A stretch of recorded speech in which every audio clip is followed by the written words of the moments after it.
परम पूज्य गुरुदेव के चरणों में कोटि कोटि वंदन। नवकार मंत्र से आज की क्लास की शुरुआत करते हैं। ओम ह्रीं नमो अरहंताणम। ओम ह्रीं नमो सिद्धाणम। ओम ह्रीं नमो आयर्याणम। ओम ह्रीं नमो वज्झायाणम। ओम ह्रीं नमो लोये सव्वसाहूणम। ओम ह्रीं नमो अरहंताणम। ओम ह्रीं नमो सिद्धाणम। ओम ह्रीं नमो आयर्याणम। ओम ह्रीं नमो वज्झायाणम। ओम ह्रीं नमो लोये सव्वसाहूणम। ओम ह्रीं नमो अर्हन्ताणम्। ओम ह्रीं नमो सिद्धाणम्। ओम ह्रीं नमो आयर्याणम्। ओम ह्रीं नमो वज्झायाणम्। ओम ह्रीं नमो लोये सव्वसाहूणम्। ओम ह्रीं नमो अर्हन्ताणम्। ओम ह्रीं नमो सिद्धाणम्। ओम ह्रीं नमो आयर्याणम्। ओम ह्रीं नमो वज्झायाणम्। ओम ह्रीं नमो लोये सव्वसाहूणम्। ओम ह्रीं नमो अर्हन्ताणम्। ओम ह्रीं नमो सिद्धाणम्। ओम ह्रीं नमो आयर्याणम्। ओम ह्रीं नमो वज्झायाणम्। ओम ह्रीं नमो लोये सव्वसाहुणम्। ऐसो पंचणमुक्कारो सव्वपावपणासनो मंगलाणं च सव्वेसिं परमं हवै मंगलम्। परमं हवै मंगलम्।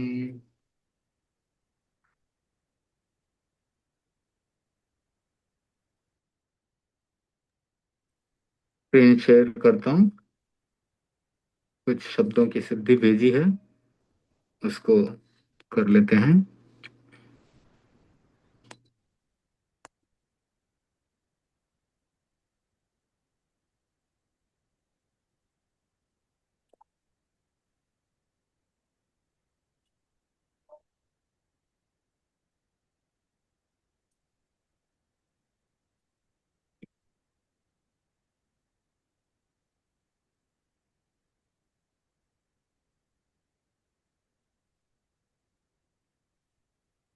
स्नेह स्नेहाग्न्योर्वा।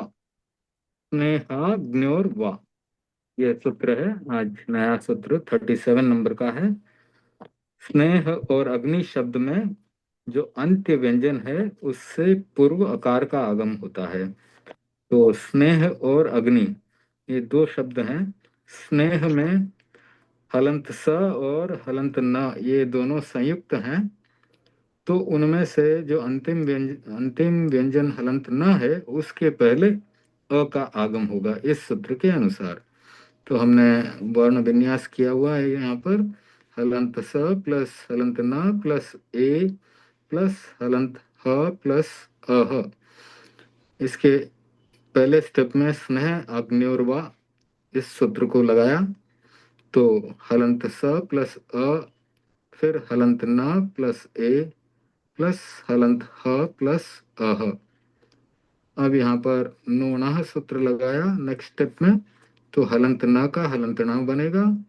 तो हलंत स प्लस अ प्लस हलंत न प्लस ए प्लस हलंत ह प्लस अह।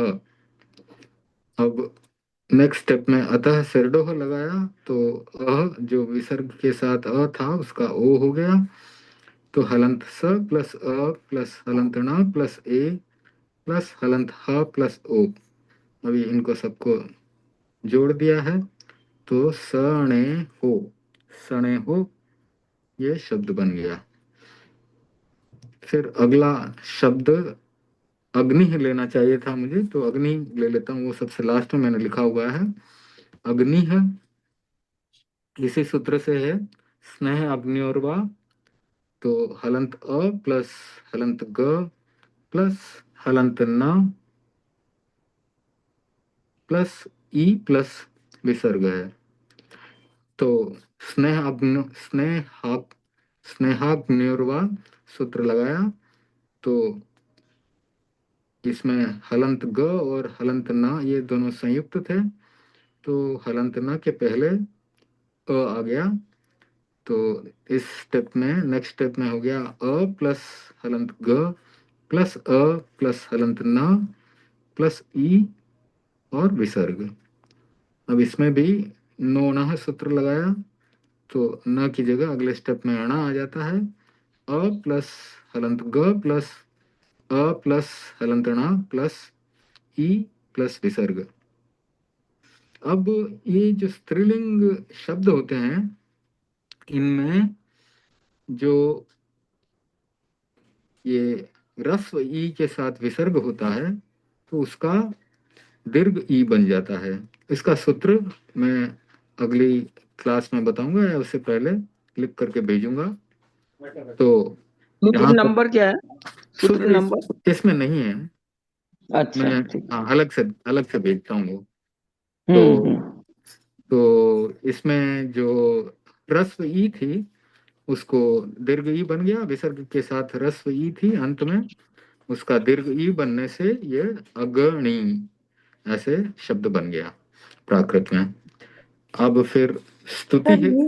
इसमें हाँ ये जैसे अग्नि में ग तो हलंत था, हाँ तो ये ठीक है। हलंत किस सूत्र से आया सर? कुछ ऐसे लिखना पड़ेगा ना, ऐसे ही आ हाँ गया?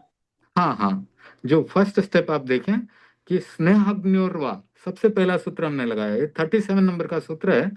अगर कि आपके हाँ पास प्रिंटेड, हाँ प्रिंटेड हो कागज तो, और नहीं तो अगर आपको देखना हो तो मैं शेयर करता हूँ। तो 37 नंबर का सूत्र है स्नेह, स्नेहाग्न्योर्वा, स्नेहाग्न्योर्वा। तो स्नेह और अग्नि शब्द में अंत्य व्यंजन से पूर्व अकार का आगम होता है। तो स्नेहाग्न्योर वा, तो इसमें संधि विच्छेद करेंगे। देखिए सूत्र जो है ना हमको संस्कृत में दिए गए हैं, तो कई बार हम सूत्रों का अर्थ समझ लेना, संस्कृत वाला अर्थ, तो भी हमें सूत्र याद हो जाते हैं। अब इसमें इसका संधि विच्छेद करेंगे ना, तो स्नेह प्लस अग्नि, और फिर जो है इसमें अग्नि और वाह, इस प्रकार से संधि विच्छेद होगा। यानी स्नेह और अग्नि, इन दो शब्दों के लिए ये सूत्र बना है। और फिर हम इसको पढ़ेंगे, सूत्र की लाइन नीचे, तो उसमें लिखा है स्नेह और अग्नि शब्द में अंत्य व्यंजन से पूर्व अकार का आगम होता है।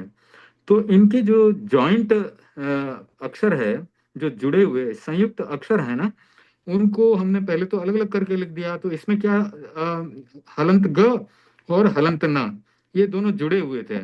तो इसमें जो लास्ट वाला न, जो ग के साथ जुड़ा हुआ है ना, तो ग और न में अंतिम कौन सा है? न अंतिम है।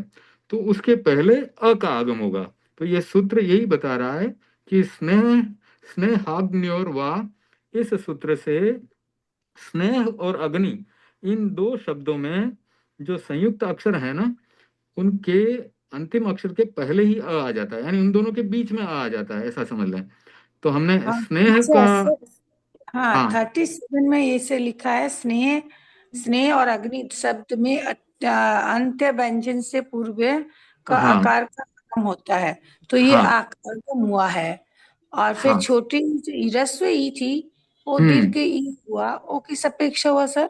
हाँ वो मैंने बताया कि ये स्त्रीलिंग शब्द है अग्नि।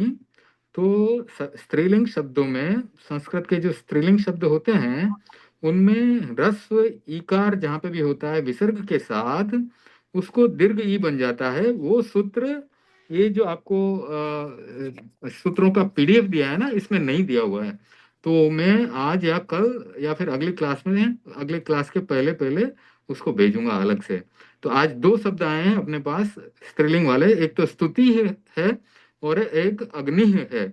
इन दोनों में अंत में ह्रस्व ई और विसर्ग है, उन दोनों में वो ह्रस्व ई दीर्घ ई हो जाएगा। उसका सूत्र मैं अलग से ये क्लास संपन्न होने के बाद भेजूंगा, नहीं तो अगली क्लास आने के पहले पहले तो पक्का भेज दूंगा, ठीक है ना।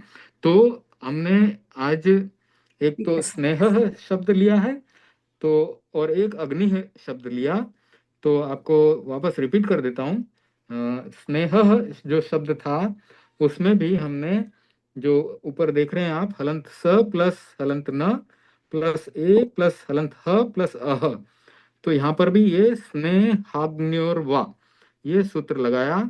तो हलंत स और हलंत न जो ये संयुक्त अक्षर थे उनमें हलंत न के पहले अ का आगम हो गया, तो अ इनके बीच में आ गया है।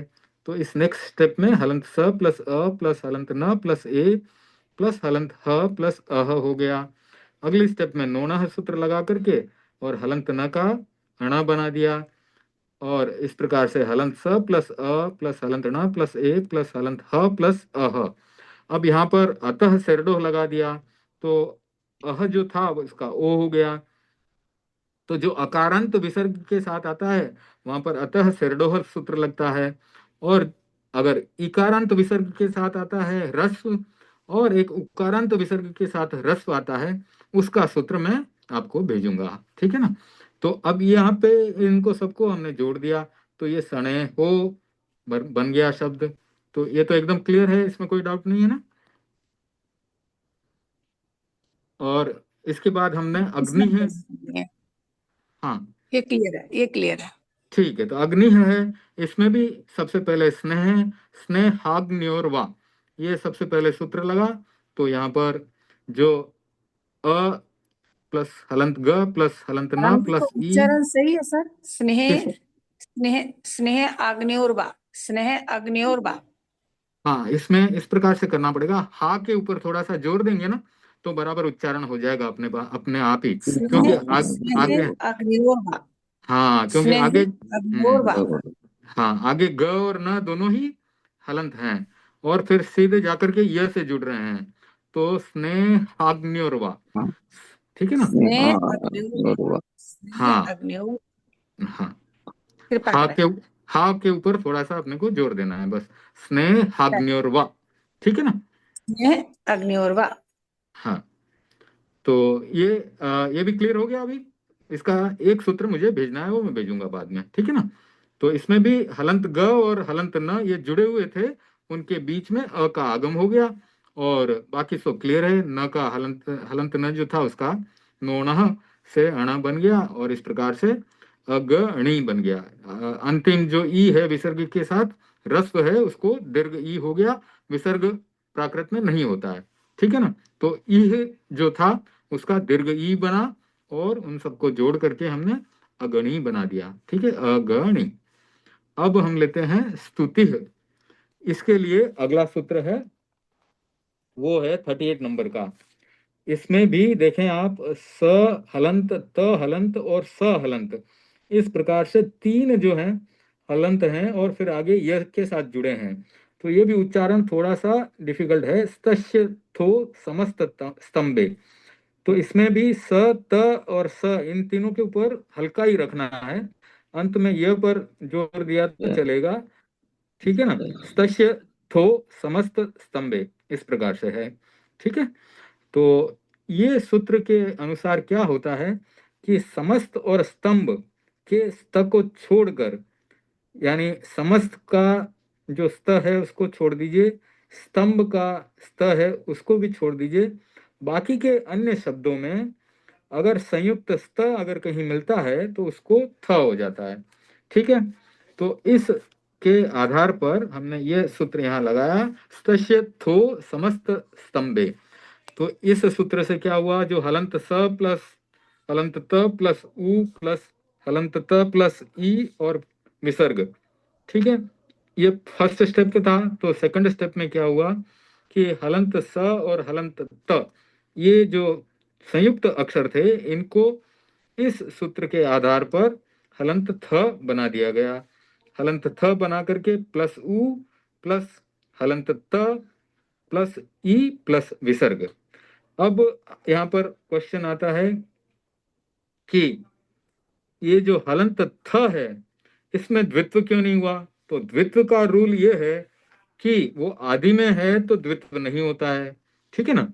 तो यहाँ पर द्वित्व नहीं हुआ, लेकिन जो आगे त है हलंत, उसका हमने कग चज तद पैवाम प्रायो लुक से लोप किया है। तो नेक्स्ट स्टेप में हो गया हलंत थ प्लस उ प्लस ई और विसर्ग, अब यहाँ पर भी ये ई के साथ ह्रस्व ई के साथ विसर्ग है, तो ये भी स्त्रीलिंग है, स्तुति है, तो इसलिए इसका भी दीर्घ ई बन जाता है। और इस प्रकार से इनको सबको हम जोड़ेंगे तो थुई, इस प्रकार से थुई शब्द बनता है। ठीक है, अब आगे चलते हैं। प्रस्तरः, प्रस्तरः, तो ये पत्थर के लिए शब्द यूज होता है, संस्कृत में प्रस्तरः कहते हैं। तो इसका भी हमने वर्ण विन्यास करके अलग अलग करके सभी वर्णों को यहाँ पर लिखा है। तो हलंत प प्लस र प्लस अ प्लस हलंत स प्लस हलंत त प्लस अ प्लस हलंत र प्लस अह। तो यहाँ पर भी ये सेम सूत्र लगाया, स्तस्य थो समस्त स्तंभे। तो ये लगाने से क्या हुआ कि जहां पर स्त था, हलंत स प्लस हलंत त था, उसकी जगह हमने थ लिख दिया है। तो हलंत प प्लस हलंत र प्लस अ प्लस हलंत थ प्लस अ प्लस हलंत र प्लस अह। तो अब सबसे पहले यहाँ पर सूत्र लगेगा अनादौ शेषादेशी और द्वित्वम। तो द्वित्व होगा, तो सबसे पहले यहाँ पर मैंने दोनों सूत्र एक साथ लगा दिए हैं। नहीं तो क्या होता है कि पहले द्वित्व करते हैं तो हलंत थ प्लस हलंत थ इस प्रकार से द्वित्व करते हैं, और फिर द्वितीय तुरीयो रूपरी पूर्वः वो सूत्र लगा करके एक हलंत थ का हम हलंत त बनाते हैं। ठीक है, द्वितीय तुरीयो रूपरी पूर्वः, आपको याद होगा कि किसी भी वर्ग में, अब यहाँ पर त वर्ग है, ये त थ द ध न, तो इसमें थ जो है सेकंड है, तो अगर सेकंड का द्वित्व होता है तो उसकी जगह पर फर्स्ट आता है, तो इसलिए यहाँ पर त आया है। द्वितीय तुरीयो रूपरी पूर्व से द्वित्व होकर के त आया है अगली स्टेप में। तो हलंत प प्लस हलंत र प्लस अ प्लस हलंत त प्लस हलंत थ प्लस अ प्लस हलंत र प्लस अह। अब यहाँ पर जो यहाँ पर र है उसका सर्वत्र लबर राम वंद्रे से अगले स्टेप में लोप किया है। तो हलंत प प्लस अ प्लस हलंत त प्लस हलंत थ प्लस अ प्लस हलंत र प्लस अह। अब यहाँ पर जो अह है उसका अतः शेरडोह से ओ बन गया है नेक्स्ट स्टेप में। तो हलंत प प्लस अ प्लस हलंत त प्लस हलंत थ प्लस अ प्लस हलंत र प्लस ओ। तो ये सब मिलकर के सबको जोड़ दिया, पत्थरों बन गया। ठीक है, तो सर यहाँ यहाँ तो पर भी हाँ अनादौ से शेष द्वितीयम ये लगाए ना अपने सेकंड स्टेप में। हाँ, तो यहाँ द्वित तो होने से था होना चाहिए था ना क्या पहले होना तो। चाहिए, क्या होना चाहिए था? अनादौ शेष देश अनादौ हाँ, शेष देश द्वितम, इससे हम्म, हमारे तो द्वित होता है ना सर। द्वित्व होता है। हाँ, तो जो था बचा है, देखिए अभी फर्स्ट स्टेप में क्या हुआ, हलंत स प्लस हलंत त था, स्त था, ठीक है, उसकी जगह पर हलंत थ आया। जब किसी संयुक्त अक्षर का हम उसको उसकी जगह पर सूत्र से एक अक्षर लिखते हैं ना, उस समय ये देखना है कि वह एक अक्षर जो है आदि में है, अगर फर्स्ट है बिगिनिंग में है तो द्वित्व नहीं करेंगे, अगर बीच में है तो उसको अनादो शेषादेशी और द्वित्वम सूत्र से द्वित्व करेंगे। तो थ का द्वित्व करेंगे आप, तो थ और थ दो बार आएगा, ठीक है, थ और थ दो बार आएगा, तब उसके ऊपर दूसरा सूत्र लगेगा द्वितीय तुरीयो रूपरी पूर्वः। ये द्वितीय तुरीयो रूपरी पूर्व सूत्र क्या बताता है कि ये थ जो है और त जो है ये त वर्ग के अक्षर हैं। क वर्ग के अक्षर कौन कौन से हैं? क ख ग घ और अंग, ठीक है। फिर त वर्ग के अक्षर कौन से हैं? त थ द ध और न, ठीक है। तो त पहला अक्षर है, थ दूसरा अक्षर है, द तीसरा और ध चौथा। तो ये द्वितीय तुरीय और ऊपरी पूर्व सूत्र ये बताता है कि अगर वर्ग के दूसरे अक्षर का द्वित्व हुआ तो वहां पर हमको पहला अक्षर लेना है। तो यह थ का द्वित्व होने पर इस वर्ग का पहला अक्षर लिया जाएगा, तो त एक्स्ट्रा आएगा यहाँ पर। समझ में आ गया, अभी क्लियर हुआ? हाँ और हाँ हाँ, तो मतलब अगर यहाँ दो सूत्र लगा हुआ है सेकंड लाइन में, एक तो अनादौ शेषादेश द्वितीयम और एक द्वितीय करेक्ट, भी लगा हुआ है, दो लगा हुआ है ना सर।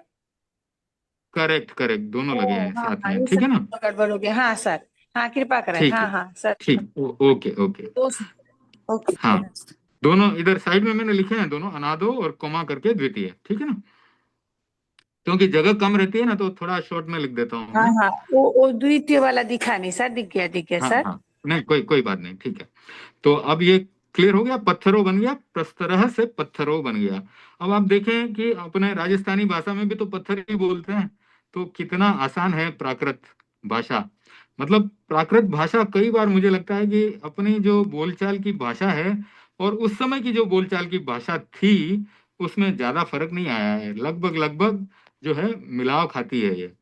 तो वैसे क्षेत्र बदलते हैं, जैसे मराठी प्राकृत अलग हो गई है, शोरशनी अलग हो गई है, तो ऐसे हम इतिहास भी पढ़ेंगे कभी मौका मिला तो समय। मैं अभी ज्यादा से ज्यादा व्याकरण और अपने वाक्य रचना और इन सब पे फोकस कर रहा हूँ। इतिहास तो ठीक है, इतिहास तो पढ़ने के लिए, इंटरेस्ट के लिए हम पढ़ सकते हैं, लेकिन अभी मेरा फोकस ज्यादा करके व्याकरण और वाक्य रचना, कैसे हम वाक्य बनाना सीखें, कैसे व्याकरण अपनी क्लियर हो, दोनों में, संस्कृत में भी और प्राकृत में भी, तो उसके ऊपर मैंने फोकस लगा रखा है। अब ये पिछली बार जो हमने क्लास की थी उसमें भी आप व्हाट्सएप ग्रुप में भी जो पोस्ट आती है ना, उसको जरूर पढ़ते रहें, क्योंकि कई बार मैं कोई गलती भी करता हूं तो बाद में वापस सुधार करके भेजता हूं मैं, तो उसको भी आप देखते रहें। अब इसमें मैंने कुछ करेक्शन किया था, कहाँ पर करेक्शन किया था, हाँ इसमें, ये चैत्यम में कल जो चैत्यम पढ़ाया था उसमें मेरे से भूल से अ रह गया था, तो उसको वापस से मैं बता देता हूँ। देखिए, चैत्यम था तो हलंत च प्लस आई प्लस हलंत त प्लस हलंत य प्लस अ होना चाहिए यहाँ बीच में, और फिर हलंत म आना चाहिए, ठीक है ना? तो कई बार क्या है, जल्दी जल्दी लिखते हैं ना, तो छोटी मोटी मिस्टेक ये ऐसी होती है, होनी नहीं चाहिए लेकिन होती है। और आपको ये मिस्टेक पकड़नी है। अगर मैं कोई भी गलती करता हूं तो आप जरूर उस पर ध्यान लगाएं और बताएं कि यहाँ पर मिस्टेक हो रही है। वैसे मैं तो बार बार उसको चेक करूंगा और मैं तो कोशिश यही करूंगा कि मिस्टेक ना हो, तो मैं वापस देखता हूं, तब मुझे पकड़ में आती है, तब मैं वापस उसको ठीक करके और आपको भेजता हूँ। लेकिन अगर आप थोड़ा सा ध्यान देंगे और आप मेरी मिस्टेक पकड़ेंगे पकड़ेंगे तो आपकी एक्सपर्टाइज जो है वो बढ़ती जाएगी उससे। कोई बात नहीं, ये धीरे धीरे होगा, अपने आप होगा। तो इस प्रकार से ये आपका फर्स्ट स्टेप जो था उसमें ये अ मैंने मिस किया था, उसको मैंने यहाँ पर लिखा। फिर इसमें स्याद भव्य चैत्य, ये वाला सूत्र लगाया, स्याद भव्य चैत्य चौर्य समेषु यात, ठीक है? ये सूत्र लगाने से क्या हुआ कि हलंत च और हलंत त जो था, सॉरी, हलंत च प्लस आई प्लस हलंत त प्लस यहाँ पर ई का आगम हुआ है।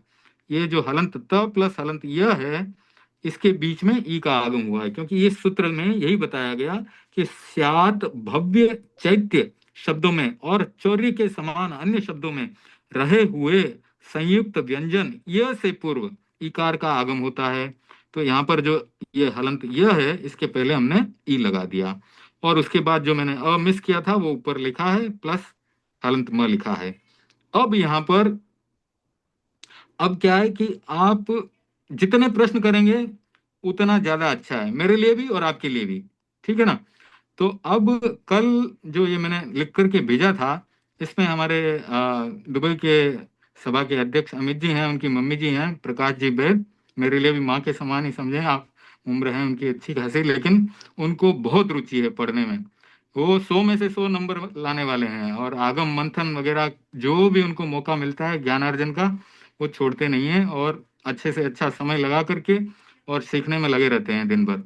तो उन्होंने यहाँ पर प्रश्न किया, उनका प्रश्न ये था कि आपने इसको अधो मनयाम से क्यों नहीं ये का लोप पहले ही कर दिया। तो पहले तो मैंने उत्तर लिख करके भेज दिया था, फिर मेरे को मेरे उस समय की याद आ गई जब मैं क्लास कर अपनी पढ़ाई कर रहा था इसकी प्राकृत की। तो हमारे इसमें प्रश्न ये आया था एग्जाम में, और एग्जाम में मुझे ये स्याद भव्य चैत्य याद ही नहीं रहा, भूल गया मैं।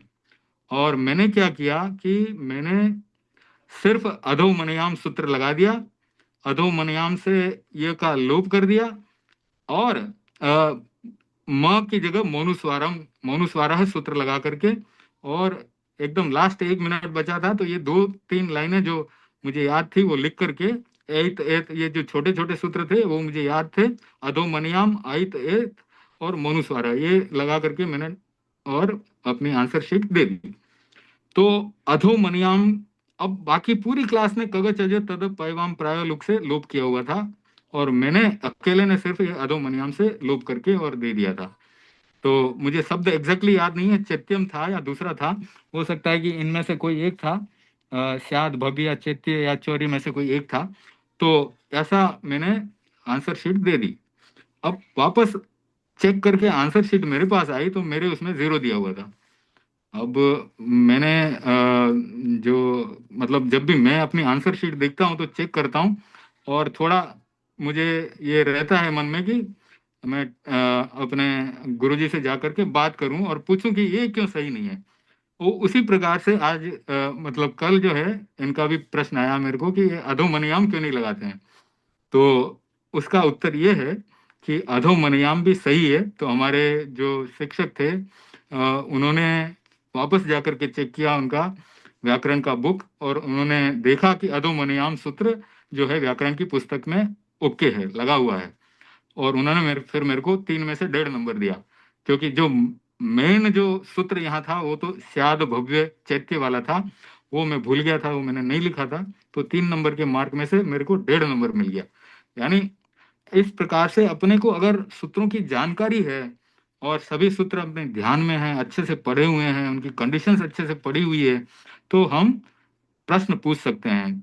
तो जिज्ञासा करने के लिए अपने ज्ञान को मजबूत करना है, स्ट्रांग करना है, और फिर प्रश्न पूछने हैं।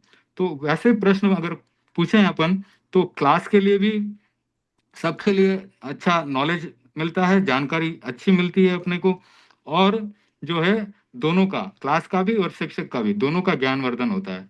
क्योंकि मुझे अगर कोई प्रश्न ऐसा आया जो मुझे आता है तो तुरंत मैं उत्तर दे दूंगा, और अगर मुझे तुरंत नहीं आया तो मैं जाकर के फिर से अच्छे से पढ़ाई करूंगा, तो मैं कुछ बुक्स को रेफर करूंगा, फिर उसका आंसर लेके आऊंगा। तो क्लास के लिए भी फायदा है और मेरे लिए भी फायदा है।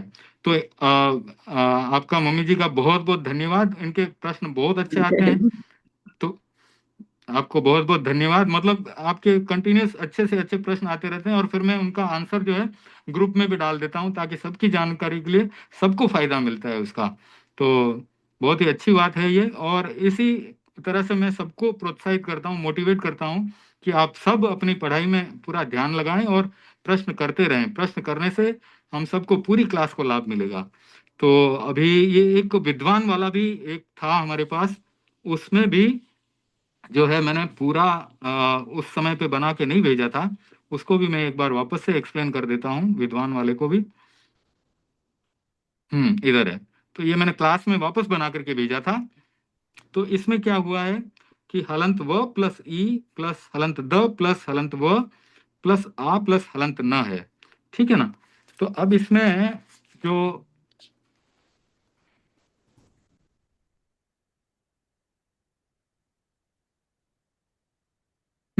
तो बाकी सब ठीक था इसमें, फिर भी वापस से कर लेते हैं। तो ये जो आ जो है ना, तो इसे ह्रस्व संयोगे से आ का अ करना है। ठीक है, ये मैंने सूत्र यहाँ लगाया नहीं था। तो जो ये हलंत द और हलंत व, ये दोनों का संयोग है, इसके कारण से, 1 मिनट सॉरी, ह्रस्व संयोगे जो सूत्र है, दीर्घ स्वर के आगे अगर संयुक्त व्यंजन हो तो उस दीर्घ स्वर को ह्रस्व हो जाता है। तो अब आप देखें इसमें अंत में जो क्या है, हलंत न है। अब अगर इसके आगे और कोई भी जो वर्ण होता, तो उसके साथ व्यंजन होता, तो वहां पर संयुक्त बन जाता। तो ये ह्रस्व संयोगे यहाँ पर सूत्र लगा है, तो इसके कंडीशंस यहाँ मीट नहीं हो रहे हैं। इसमें क्या लिखा है ह्रस्व संयोगी में कि दीर्घ स्वर के आगे अगर कोई संयुक्त व्यंजन हो तो उस दीर्घ स्वर को ह्रस्व होता है। तब आगे तो अब यहाँ पर संयुक्त व्यंजन तो नहीं है, यहाँ पर तो हलंत है। तो भी यहाँ पर यही सूत्र से आ को अ होता है। तो व्याकरण की मैंने पुस्तक निकाली और देखा कि ये कैसे है। तो मुझे वहां पर कोई कारण नहीं मिला, रीजन कोई नहीं मिला, और भी मैं खोज करूंगा, लेकिन सूत्र यही लगाया हुआ है वहां पर। और आगे इसके हलंत न है, तो मुझे लगा कि हलंत न है, और उसके आगे और कुछ वर्ण होता तो वो संयुक्त हो ही जाता, अगर कोई और व्यंजन होता तो संयुक्त हो ही जाता। तो हो सकता है ऐसा मान करके उन्होंने आ का ये अ कर दिया है, लेकिन सूत्र यहाँ पर ह्रस्व संयोगी ही लगा है। अब क्या है कि ये हलंत न है, उसका तो लोप हो जाएगा बाद में आगे चलकर, क्योंकि अंत्य व्यंजनस्य से अंत्य व्यंजनस्य से हम हलंत न का लोप कर देते हैं। क्योंकि अंतिम जो अगर हलंत है, अंतिम व्यंजन अगर हलंत होता है तो वो अंत्य व्यंजनस्य से उसका लोप हो जाता है। तो वो बाद में करेंगे। तो फर्स्ट स्टेप में हमने ये आ का अ बनाया ह्रस्व संयोगी लगा करके, और व्याकरण की पुस्तक में कंफर्म किया कि यही होता है। ठीक है। और बाकी सब जो है यहाँ पर सूत्र लगे हैं वो सही लगा रखे हैं मैंने।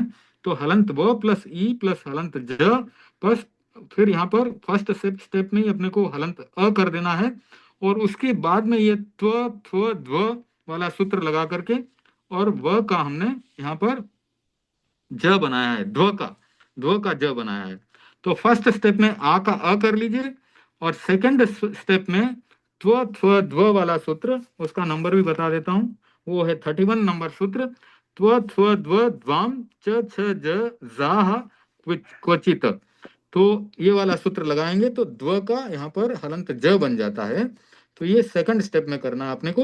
तो इससे हलंत व प्लस ई प्लस हलंत ज प्लस अ प्लस हलंत न, इस प्रकार से बनता है। फिर यहाँ पर सीधे सीधे अनादौ शेषादेशी और द्वित्वम लग जाएगा। तो हलंत ज का जो है द्वित्व हो जाएगा, 2 बार हलंत ज आ जाएगा। और फिर हलंत व प्लस ई प्लस हलंत ज प्लस हलंत ज प्लस अ प्लस हलंत न। और यहाँ पर हमने अंत्य व्यंजनस्य सूत्र लगाया और न का लोप कर दिया, और इसके कारण बना है हलंत व प्लस ई प्लस हलंत ज प्लस हलंत ज प्लस अ। अब ये जो विज्ज शब्द बना, अब देखिए विद्वान जो था संस्कृत में, यह हलंत नकारांत शब्द था। अब इसका प्राकृत में ये विज्ज जो बना है, इसमें इसको प्रथमा विभक्ति बनाने के लिए इसके साथ प्रत्यय जुड़ता है। वो प्रत्यय है प्लस सी। अब जब कुछ 2 3 4 क्लास के बाद हम ये प्रत्यय कैसे लगते हैं, किस प्रकार से शब्द के रूप बनते हैं, जैसे राम शब्द है तो उसके रूप बनते हैं रामः रामो रामाः, रामम रामो रामान। तो इसमें 8 विभक्ति और 3 वचन, ये 24 शब्द जो है राम से कैसे बने, उसका पूरा लॉजिक हम समझेंगे, तब हमें ये समझ में आएगा कि कैसे शब्दों के रूप बनते हैं। तो उसमें इस प्रकार से प्रत्यय लगते हैं सी ओ जस अम ओ शस। तो इस प्रकार से उसमें हर स्टेप में एक एक प्रत्यय लगेगा, फिर उसमें सूत्र लगेंगे और उनकी भी शब्द सिद्धि की जाएगी। अभी हम जैसे संस्कृत से प्राकृत बनाकर के शब्द सिद्धि कर रहे हैं, वैसे ही उनमें भी शब्द सिद्धि की जाएगी। तो अब यहाँ पर सिर्फ समझने के लिए मैं बता रहा हूं कि हम यहाँ विज्ज पे आकर के ही नहीं रुकते, इसको अब प्राकृत में प्रथमा विभक्ति एक वचन का शब्द बनाने के लिए तो विज्ज के आगे प्लस।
क्या हुआ?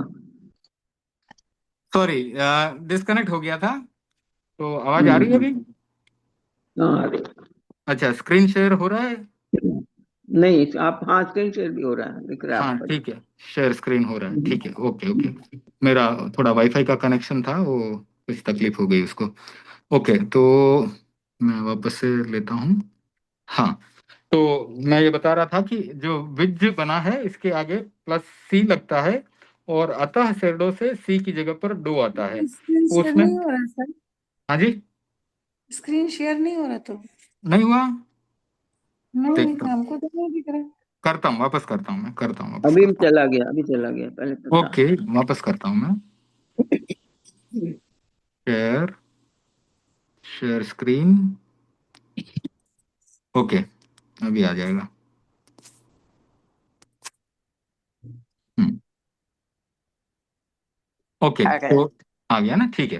तो हाँ मैं जी। ये बता रहा था, आगे की स्टेप बता रहा था। विज जो है ना, उसके आगे विज प्लस सी लगेगा प्रथमा विभक्ति एक वचन के लिए। फिर प्राकृत में जो सी प्रत्यय होता है उसकी जगह पर डो प्रत्यय आ जाता है, अतः सिरडोह से। उसमें जो ड होता है वो चले जाता है और सिर्फ ओ बचता है। तो विज प्लस ओ करेंगे तो विज्जो, इस प्रकार से ये विज्जो शब्द बनता है।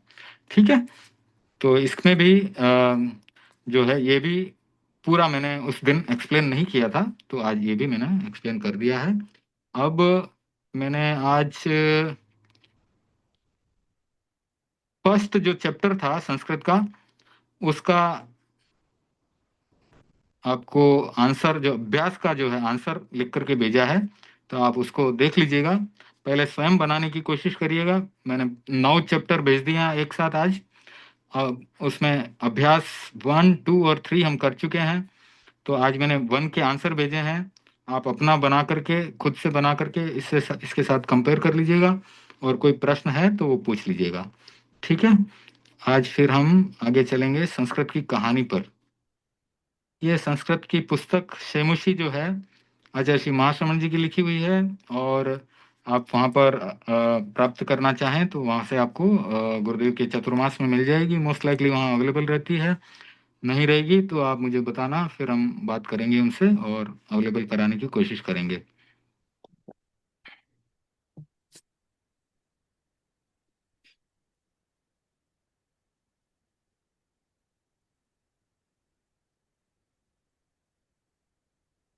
तो इसमें धार्मिका जनाः स्वकीयम आराध्यम उपासते।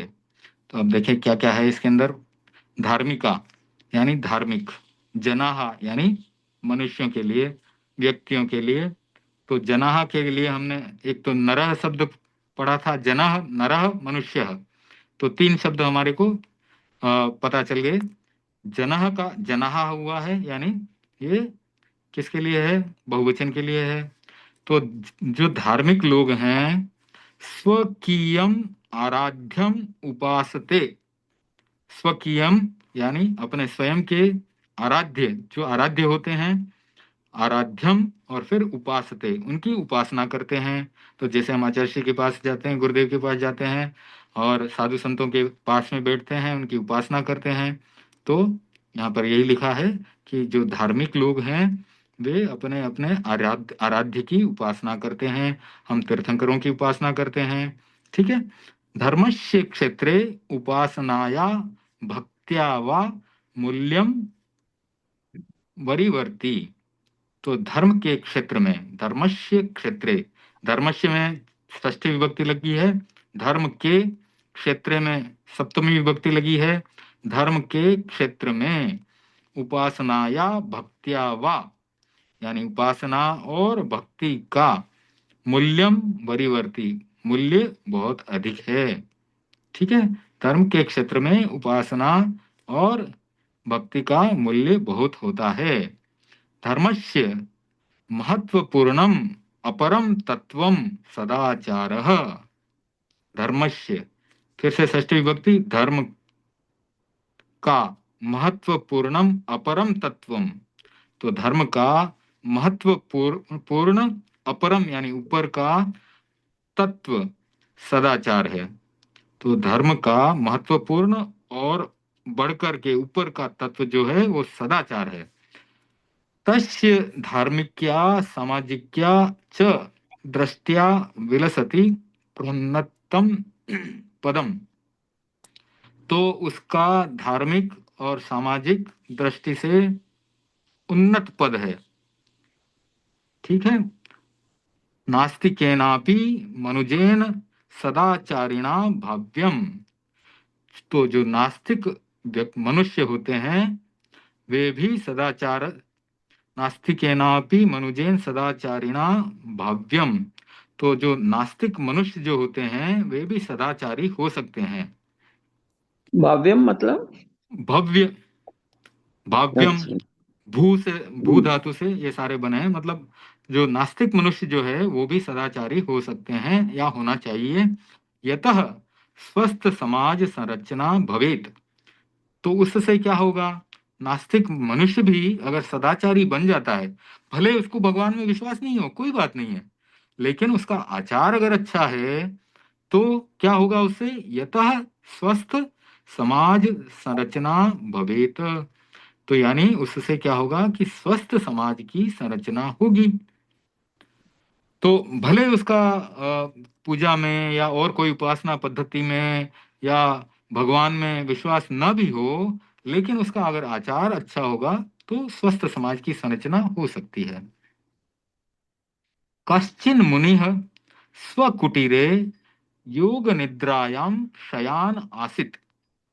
तो यहाँ पर ये जो श है ना, मुझे यहाँ पे इसको हलंत करना चाहिए, ये श पूरा नहीं होना चाहिए। तो कश्चिन मुनि, तो श हलंत होगा ना, तो ही ये वर्ड सही होगा। तो इस पुस्तक में कहीं कहीं पर गलतियां हैं, तो जो भी मेरे ध्यान में आएगी मैं बताऊंगा। तो कश्चिन मुनि, तो कोई मुनिराज स्वकुटीरे योग निद्रायाम शयान आसित। स्वकुटीरे, तो यहाँ पर भी सप्तमी विभक्ति लगी है। तो अपनी कुटीर में योग निद्रायाम शयान आसीत, यानी योग निद्रा में सोए हुए थे। मध्य रात्रि वेलायाम अकस्मात तस्य निद्रा भंगो जातः। मध्य रात्रि यानी आधी रात में, मध्य रात्रि वेलायाम, यहाँ पर संधि विच्छेद कर सकते हैं, वेलायाम प्लस अकस्मात, ठीक है ना। तो म हलंत आएगा, फिर अ पूरा आएगा, अकस्मात, वेलायाम म हलंत प्लस अकस्मात। तो मध्य रात्रि वेलायाम अकस्मात, तो मध्य रात्रि की के समय में, अकस्मात यानी अचानक, तस्य यानी उनकी, तस्य में भी ये षष्ठी विभक्ति लगी है, तो उनकी निद्रा भंगो जाता है, यानी उनकी नींद जो है भंग हो जाती है। तेन न्यभाली यत् तस्य प्रकोष्ठे कश्चित सुंदर आकृति पुमान प्रदीप प्रकाशे किंचन लिखन संतिष्ठते। तो वाक्य जरा बड़ा हो गया है। तेन न्यभाली, उन्होंने देखा, यत तस्य प्रकोष्ठे, यानी वहां पर उनके प्रकोष्ठ यानी उनके रूम में, कमरे में, कश्चित कोई, सुंदर प्लस आकृति है, सुंदर आकृति यानी कोई सुंदर जो है व्यक्ति, पुमान यानी व्यक्ति, प्रदीप प्रकाशे दीपक के प्रकाश में, किंचन कुछ, लिखन संतिष्ठते कुछ लिखते हुए वहां पर बैठा है या स्थिर है।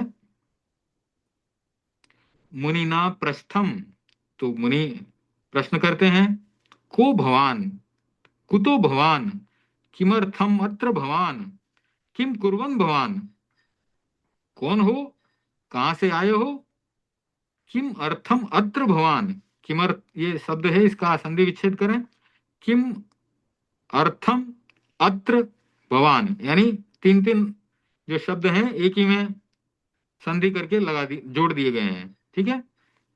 तो किम प्लस अर्थम प्लस अत्र भवान, तो किस प्रयोजन से यहां आप आए हैं।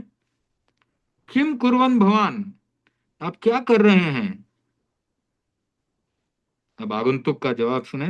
आगंतुकेन प्रत्युक्त, तो आगंतुक जो है वो बोल रहे हैं, भगवत दूतो अहम, मैं भगवान का दूत हूं। तो यहां पर भी संधि विच्छेद करें, भगवत प्लस दूतो, तो दूतो वहां पर संधि विच्छेद इस तरह से है, भगवत प्लस दूतः प्लस अहम। तो दूतः प्लस अहम होने से वो दूतो और हम का अ खंडाकार हो गया है, और हम ये एस वाला जो साइन है ना, वो खंडाकार होता है, उसको खंडाकार बोलते हैं। तो भगवत प्लस दूतः प्लस अहम, यानी मैं भगवान का दूत हूं। अब क्या बोल, आगे क्या कहानी है? भगवतः समीपात समागतो हम। तो भगवतः समीपात यानी भगवान के पास से, समागत यहां पर भी संधि विच्छेद करें, सम प्लस आगतः प्लस अहम, तो भगवान के पास से मैं आ रहा हूं। भगवत भक्तानाम शुचि निर्माणार्थम मर्त्यलोके समागतो अहम। तो अभी क्या कह रहा है? भगवत प्लस भक्ता नाम, तो भगवत और भक्ता नाम यानी भगवान के भक्तों, ये समास है ये, भगवत भक्ता नाम। तो यहाँ पर विभक्ति अंत में लगी है, भगवत भक्ता नाम, तो दोनों का मिलकर के समास हुआ है। समास अलग है, संधि अलग है, सबकी हम चर्चा करेंगे, धीरे धीरे सबको पढ़ेंगे, ठीक है ना। तो भगवत भक्ता नाम सूचि निर्माणार्थम, तो भगवान के भक्तों की सूची प्लस निर्माण प्लस अर्थम, भगवान के भक्तों की सूची के निर्माण के लिए मर्त्यलोके यानी इस मृत्युलोक में, यहाँ पर भी सप्तमी विभक्ति है मर्त्यलोके, तो इस मृत्युलोक में सम आगतः अहम, यानी भगवान के भक्तों की सूची के निर्माण के लिए मैं मर्त्यलोक में आया हूं।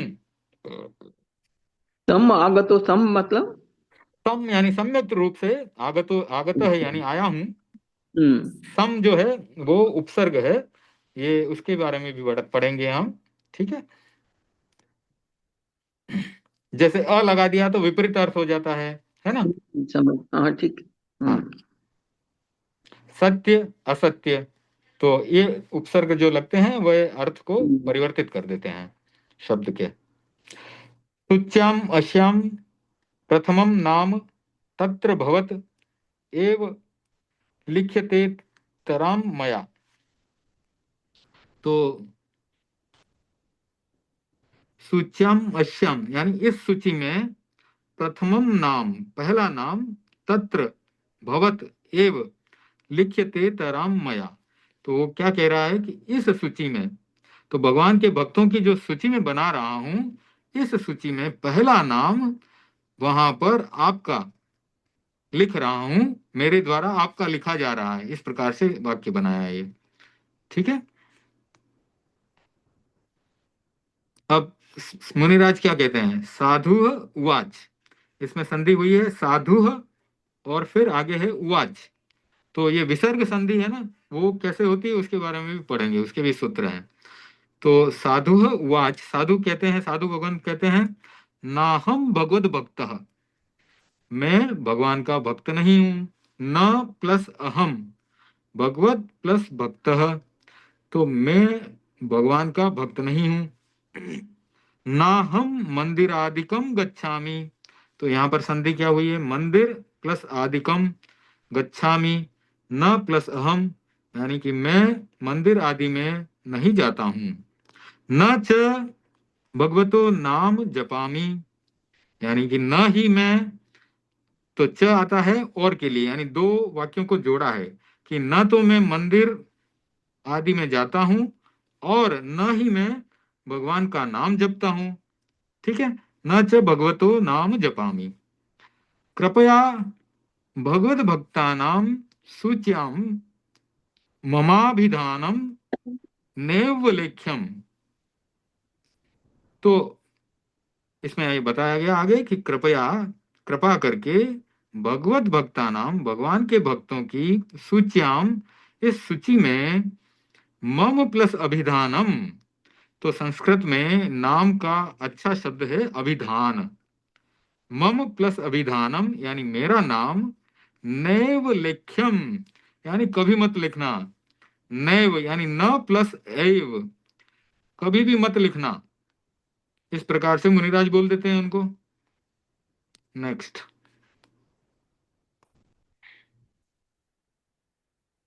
समाप्तिम आपता वार्ता, समाप्तिम प्लस आपता प्लस वार्ता, यानी वार्ता जो थी यहीं पर समाप्त हो गई। बी अपता मतलब अपता। समाप्तिम आपता यानी समाप्ति को आ गई वार्ता, समाप्ति को प्राप्त हुई वार्ता। ठीक है। वीता रजनी यानी रात बीत गई। वासरोपि व्यतीतः यानी वासरः प्लस अपि और व्यतीतः, तो यहाँ पर भी विसर्ग संधि हुई है। वासरः प्लस अपि था तो वासरो अपि खंडाकार आया अ की जगह।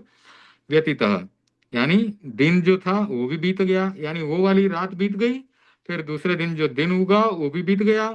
पुनः रात्रि है समागता यानी पुनः वापस से रात्रि समागता यानी आई। शय्याम गतो मुनिः जो मुनिराज थे वे यह अपनी, पुनः में विसर्ग नहीं लगा कर पुनः अपने ऐसे लिखते हैं ना, पुनः विसर्ग हाँ या पुनः रात्रि। अच्छा, रात्रि स्त्रीलिंग है इसलिए पुनः लगा दिया क्या? हाँ, वैसे हाँ जी पुनः सर। रात्रि है समागता ये होना चाहिए। फिर मैं इसको चेक करूंगा कि क्या इसमें मिस्टेक है या विसर्ग के कारण ऐसा हुआ है, मेरे को चेक करना नहीं होगा। रात्रि सर ऐसा हुआ है क्या? मुझे खुद को पता नहीं है, मैं आपसे क्वेश्चन मरा मतलब नहीं है नहीं, मैंने कि भी क्या? मुझे भी थोड़ा लगा। और या तो एक रीजन तो ये हो सकता है कि रात्रि स्त्रीलिंग है, उसके लिए हाँ पुनः पुनः बना है वहां पर। ठीक है ना। हाँ हाँ पुनः हाँ के साथ रात्रि जुड़ने के कारण हो सकता है, या फिर हाँ। मिस्टेक हो सकती है। पुनः और रात्रि इन दोनों के जुड़ने के कारण विसर्ग का भी कुछ हुआ है, वो भी मैं चेक करूंगा। तो या तो अच्छा स्त्रीलिंग के कारण या विसर्ग के कारण या फिर मिस्टेक, तीनों में से एक है, कंफर्म करना पड़ेगा। ठीक है ना। तो हाँ, जैसा कि मैंने बताया इस पुस्तक में कुछ मिस्टेक्स हैं। तो पुनः रात्रि है समागता यानी फिर से रात्रि वापस आई। जैसे यहाँ लिखा है ना वीता रजनी, तो वीता में स्त्रीलिंग रजनी है, तो इसलिए वीता और रजनी आया। तो हो सकता है कि पुनः वो सही हो और स्त्रीलिंग के लिए आया हो। फिर से भी एक बार कंफर्म करना अच्छा है, तो मैं कंफर्म करूंगा। तो जो यहाँ पर समाप्तिम आपता वार्ता, यहाँ पर भी स्त्रीलिंग है, तो समाप्तिम आपता वार्ता आया है। फिर वीता आया है रजनी के साथ, और फिर वासरोपी यह पुल्लिंग है व्यतीतः। लेकिन यहाँ पुनः रात्रि ही, तो यह स्त्रीलिंग है, तो हो सकता है वो स्त्रीलिंग के कारण पुनः रात्रि ही बना है। फिर भी कंफर्म करेंगे। पुनः रात्रि ही समागता, नहीं बहुत अच्छा प्रश्न है ये भी। तो प्रश्न पूछते रहने से सबका पूरी क्लास का ज्ञानवर्धन होता है, अच्छी बात है। तो मोस्ट लाइकली मुझे ये लग रहा है कि ये स्त्रीलिंग से है, फिर भी चेक कर लूंगा मैं। पुनः रात्रि है समागता। शय्याम गतो मुनिः, तो मुनिराज जो है अपनी शैया पर चले गए। मध्य रात्रि वेला, फिर से मध्य रात्रि की वेला है। तो भग्ना प्रमीला व्रतिनः, भग्ना प्रमीला व्रतिनः, यहाँ पर ये दो शब्द मुझे चेक करने पड़ेंगे, पर मुझे लगता है वो फिर से नींद उनकी भग्न होती है उसी के लिए है। भग्ना प्रमिला व्रतिनः, तो फिर से मुनिराज की नींद भंग होती है। और स एव पुमान पुनर्दृष्टि गोचरो बभूव मुनेः, तो फिर से वही व्यक्ति, स का मतलब वही व्यक्ति, और यहाँ पर भी सह प्लस एव था, तो विसर्ग का लोप हुआ है और स एव ऐसा लिखा गया है। फिर पुमान यानी वही, पुनः पुनः वही मनुष्य जो है, पुमान जो है पुल्लिंग के लिए आता है, पुरुष के लिए आता है, वही पुरुष। पुनर्दृष्टि गोचरो, पुनः प्लस दृष्टि प्लस गोचरो, ठीक है। फिर से दृष्टि गोचर हुआ यानी फिर से आंखों के सामने दिखाई दिया। बभुव मुनेह, तो सब एव पुमान पुनर्दृष्टि गोचरो बभुव मुनेह, तो वो पुरुष जो है, वह पुरुष आकृति फिर से मुनि के सामने दिखाई देती है। ये बभू जो है ना बबूव पास्ट, मतलब? हाँ पास्ट टेंस का है। भू से बभू बना है, ये पास्ट टेंस का। भू से क्या प्रेजेंट टेंस में क्या बनता है? भवती भवतः भवंती, ये पास्ट टेंस में बभू बना है। तो जब हम 10 प्रकार के लकार और ये सारी भवती भवतः भवंती इन सब शब्दों की सिद्धि में जाएंगे, तब आपको एक एक शब्द क्लियर होगा। तो ये भू धातु से बना है बभू, और पास्ट टेंस में है। ठीक है ना। तो कहानी अक्सर करके पास्ट टेंस में चलती है, यानी भूतकाल में चलती है। कभी भविष्य काल की भी बात हो सकती है, पर वो बहुत कम, मेरे सुनने में कमी आई है। तो कहानियां जो है भूतकाल में ज्यादातर करके चलती है। तो यहाँ पर भी वो भूतकाल में बता रहे हैं कि फिर से वो पुरुष आकृति उनको दृष्टिगोचर हुई, अपनी नजरों के सामने फिर से दिखाई दी। ये तो सर ऐसा बहु बहु ब, वो जो हुआ है वो हम्म अतीत काल के कारण में भी हो, अतीत में भी वो सिंपल अतीत वाला नहीं, वो अम, कौन से एक अतीत उसमें होता है ना सर, वो है क्या? हाँ, ये 10 लकार हैं, ठीक है ना। हाँ तो उसमें से हाँ। कौन सा लकार है, और उसमें देखिए, अध्यतन है या अनध्यतन है, भूत है। दो प्रकार के भूत अपने संस्कृत में चलते हैं, अध्यतन भूत और अनध्यतन भूत, ठीक है ना। तो और एक हम्म, होता है सामान्य भूत। तो इन सब का डेफिनेशन अपन करेंगे बाद में, एक बार कहानी खत्म कर देते हैं, फिर ये सब हाँ, जो अगर आपको इंटरेस्ट है तो अगली क्लास में इसको ले लेंगे। सारे लकार जो हैं, 10 प्रकार के लकार, उनकी चर्चा कर लेंगे कि कौन सा कब कब काम में लिया जाता है। आशीर्लिंग जो है आशीर्वाद के लिए होता है, फिर उसमें आज्ञा का एक अलग से लिंग आता है जो आज्ञा देने के लिए है। तो वो सारे हम भूतकाल, भविष्यत काल और वर्तमान काल, ये तो 3 होते ही हैं। उसके सिवाय 7 और हैं, उन सब की चर्चा हम अगले क्लास के लिए रखते हैं। अभी 5 मिनट हैं तो ये कहानी पूरी कर लेते हैं। तो ऋषिणा भणितम भगो, तो ऋषि कहते हैं, भगो शब्द उसको पुरुष को संबोधन के लिए है, भो भगो ये सब संबोधन के लिए है, हे भो भगो इस प्रकार से संबोधित किया जाता है। ह्यो मया स्पष्टम उक्त, ह्यो यानी कल जो है, मया मेरे द्वारा, स्पष्टम उक्त यानी बहुत स्पष्ट रूप से आपको कह दिया गया था, ना हम भगवतो भक्तस्तत, मैं भगवान का भक्त नहीं हूं। तो किमर्थम पुनरागतिर्व यधाई भवता, योग का मतलब क्या है, अर्थ बता दीजिए। किसका? मया, मया हरिओ, यानी मेरे द्वारा, मया यानी मया मेरे से द्वारा। पहले, मया हियो से हियो, पहले हाँ, यो। ह और यह संयुक्त है।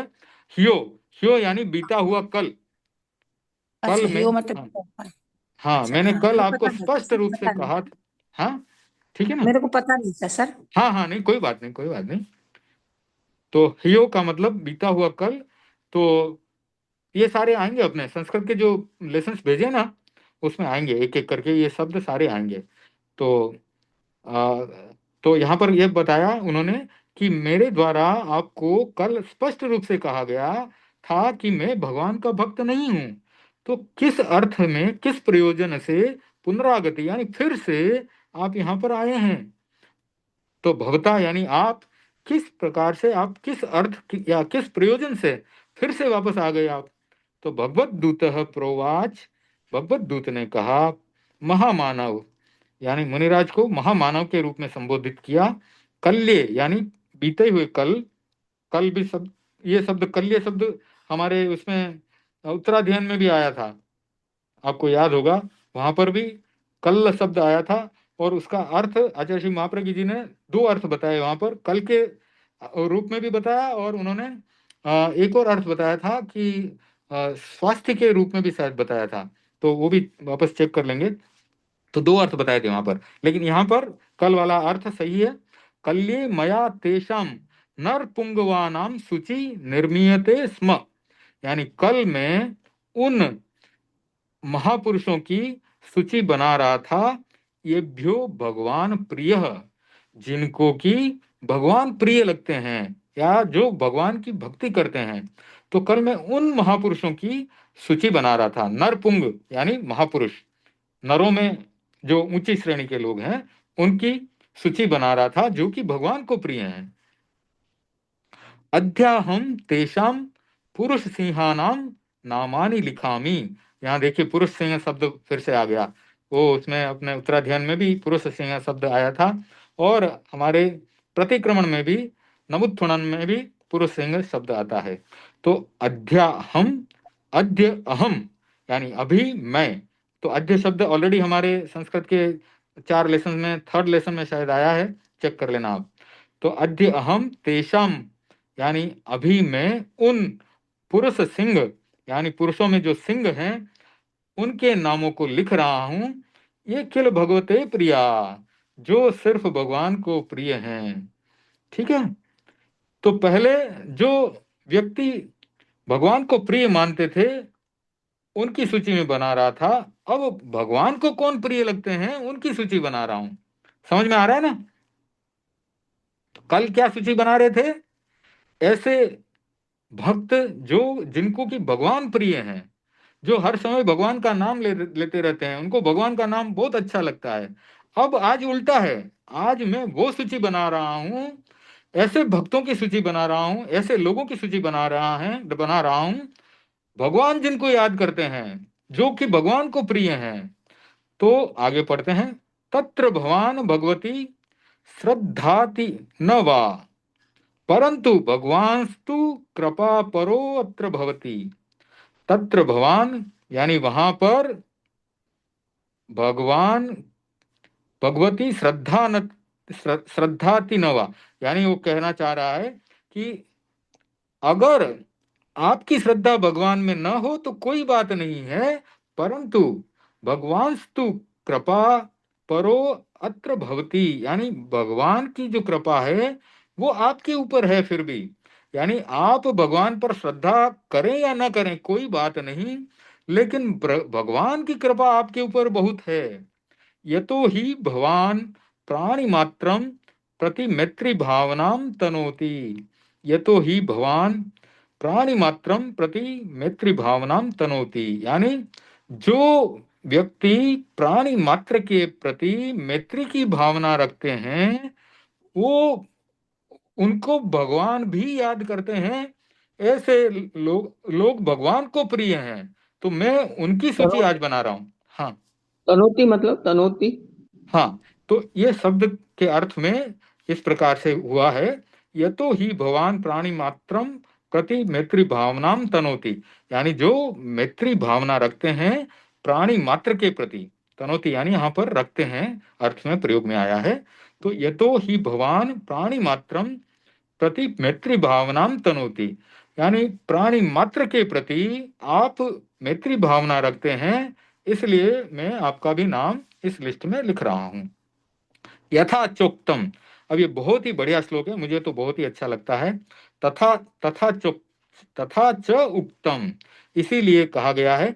ये सुभाषितम, संस्कृत के सुभाषित को ले लें, या ये तो हाँ, ये तो वहां से आया हुआ है, जो एक पुस्तक है उपाध्याय विनय विजय जी की, 12 भावना की, उसमें है ये।